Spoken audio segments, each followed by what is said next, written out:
ఆదిలాబాద్ జిల్లా జైలు నుంచి బెయిల్పై మాజీ ఎమ్మెల్యే బాల్క సుమన్ విడుదలయ్యారు. క్యాతనపల్లి మున్సిపల్ ఎన్నికల ఘర్షణ, రాళ్లదాడి, మంత్రి వివేక్ ఖాన్పై దాడి ఘటనలో 14 రోజుల పాటు రిమాండ్లో ఉన్నారు. తాజాగా అన్ని కేసుల్లో బెయిల్ వచ్చింది. అక్రమంగా తనపై కేసులు పెట్టి జైల్లో పెట్టారని బాల్క సుమన్ అన్నారు. గవర్నమెంట్ నడిపినాం, మేము ఎన్నడూ కక్ష సాధింపు రాజకీయాలు చేయలేదు. మీకు ఒక ఉదాహరణ చెప్తా రాష్ట్ర ప్రజలకు.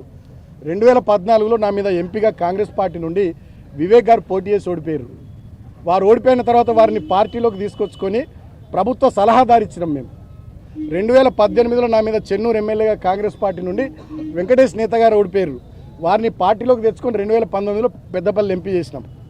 మేము కలుపుకపోయే పని చేసినాం తప్ప కక్షలు పెట్టుకొని వ్యక్తిగతంగా ఏదో చేయాలనే ఆలోచనలు మా 10 ఏళ్ల ప్రభుత్వంలో మేము చేయలే. మేము రాజకీయ పరమైనటువంటి ప్రత్యర్థులుగా చూసినాం తప్ప ఇతర పార్టీల వాళ్ళని కానీ వ్యక్తిగతంగా శత్రుత్వాలు పెట్టుకోలే, శత్రువుల లెక్క చూడలే. కానీ వాళ్ళ కాంగ్రెస్ పార్టీ అధికారంలోకి వచ్చిన ఈ 2 సంవత్సరాల పైచిలుకు పాలనలో అందరినీ శత్రువులుగా చూస్తూ ఉంది.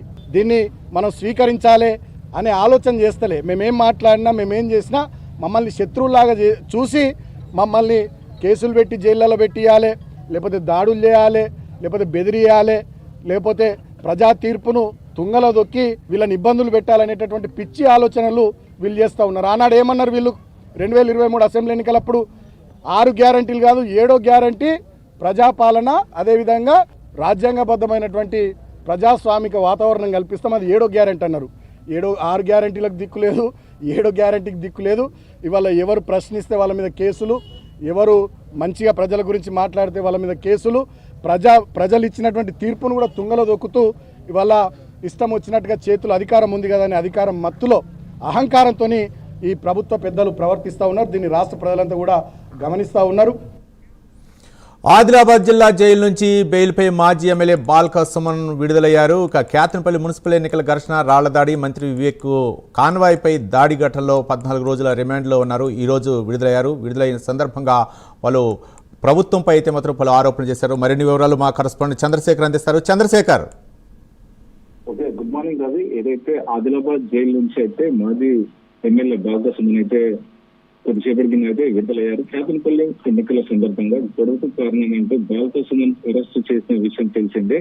కానీ రిమాండ్ విధించిన నేపథ్యంలో ఇటు సుమన్ ఇటు జిల్లా జైలు, ఆదిలాబాద్ జిల్లా జైలుకి అయితే తరలించారు. ఈ కేసులో బెయిల్ మంజూరు చేస్తూ ఇటు మంచిర్యాల కోర్టు తీర్పు చెప్పింది. క్యాతనపల్లి మున్సిపాలిటీ పీఠం కోసం జరిగిన ఘర్షణలో బాల్క సుమన్ హస్తం ఉందంటూ ఇటు పోలీసులు అరెస్టు చేసి కోర్టుకైతే హాజరు పంపించారు. ఈ నేపథ్యంలో గత నెల 18న కోర్టు ఆయనను రిమాండ్ విధిస్తూ తీర్పు చెప్పింది. ఈ నేపథ్యంలో ఇటు బాల్క సుమన్ అరెస్టులు అక్రమం అంటూ ఇటు సుప్రీంకోర్టు ఇచ్చిన విధి విధానాలు కనీసం పాటించకుండా ఆయనను అరెస్టు చేశారంటూ ఇటు సుమన్ తరపున లాయర్లు అయితే వాదించారు. దీనికి సంబంధించి మరోవైపు పోలీసులు సైతం ఆయనను తమకు కస్టడీకి అప్పచెప్పాలంటూ ఇటు మంచిర్యాల కోర్టులో పిటిషన్ దాఖలు చేశారు. దీనిపై వాదోపవాదాలు జరిగిన అనంతరం అయితే ఇటు పోలీసుల కస్టడీ పిటిషన్ అయితే కోర్టు అయితే కొట్టివేసింది. మరోవైపు ఇటు సోమవారం సాయంత్రం బాల్క సుమన్ కు బెయిల్ అయితే మంజూరైంది. ఈ నేపథ్యంలో ఇటు బాల్క సుమన్ కు సంబంధించిన బెయిల్ కు సంబంధించిన జిల్లా జడ్జి ఎవరైతే ఉన్నారో దీనికి సంబంధించిన జడ్జి వీరయ్య తీర్పు చెప్పారు. ఈయనకు 25,000 పూచీకత్తుతో 2 షూరిటీలు సమర్పించాలంటూ, అదే సమయంలో ఈ కేసుకు సంబంధించి ఇటు బాల్క సుమన్ ముఖ్యంగా A1, A2, A4, A8 దీనికి సంబంధించి ప్రతి ఆదివారం రామకృష్ణపూర్ పోలీస్ స్టేషన్ లో హాజరు కావాల్సిందిగా అయితే ఇటు బెయిల్ మంజూరు చేస్తూ తీర్పు ఇచ్చిన నేపథ్యంలో అయితే ఈ రోజు బాల్క సుమన్ అయితే విడుదలయ్యారు. దీనికి సంబంధించి ఇటు ఈ బాల్క సుమన్ విడుదలకు సంబంధించి ఇటు జైలు వద్ద అయితే ఆదిలాబాద్ జైలు వద్ద అయితే ఇటు బీఆర్ఎస్ శ్రేణులు అయితే భారీగా హాజరై బాల్క సుమన్ అయితే ఘనంగా స్వాగతం పలికారు. అదే నేపథ్యంలో ఇటు జైలు వద్దకు వచ్చిన కార్యకర్తలతో పాటు ఒక ప్రెస్ మీట్ అయితే ఏర్పాటు చేశారు బాల్క సుమన్. ఇటు మీడియా సమావేశంలో ఏర్పాటు చేసిన అనంతరం ఈ క్యాతనపల్లి మున్సిపాలిటీ చైర్మన్ ఇటు వైస్ చైర్మన్ ఎన్నిక సందర్భంగా మాపై అక్రమంగా దాడులు చేశారు, మాపై అక్రమంగా కేసులు పెట్టారు, రాళ్ల దాడులు చేసింది ఎవరు అంటూ ఇటు బాల్క సుమన్ అయితే ప్రశ్నించారు. ఈ అక్రమంగా మాపై మా కార్యకర్తలపై కేసులు నమోదు చేశారు.